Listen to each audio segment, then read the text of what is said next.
ஒரு சாதாரண middle class family ஒவ்வொரு இரவும் எல்லாரும் சேர்ந்து சாப்பிடுவாங்க.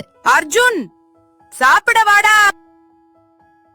அம்மா, நீங்க சாப்பிடலையா? எனக்கு பசிக்கலடா, நீங்க சாப்பிடுங்க. நாட்கள் கடந்து போச்சு. ஆனா அம்மா மட்டும் தினமும் எனக்கு வேண்டாம்னு சொல்லிட்டே இருந்தாங்க. அம்மா, முதல் சம்பளம் வந்துருச்சு. உங்களுக்காக ஸ்வீட்ஸ், ஸ்நாக்ஸ் எல்லாம் வாங்கிட்டு வந்திருக்கேன். என் பையன் முதல் சம்பளம் வாங்கிட்டான். எனக்கு ரொம்ப சந்தோஷம்டா. இன்னைக்கு நீங்களும் எங்க கூட உட்கார்ந்து சாப்பிடணும்.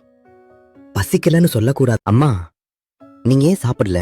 நீங்க சாப்பிடுங்கடா, நான் அப்புறம் சாப்பிடுறேன். இல்ல விமலா, இன்னைக்கு நீயும் எங்க கூட உட்கார்ந்து சாப்பிடு.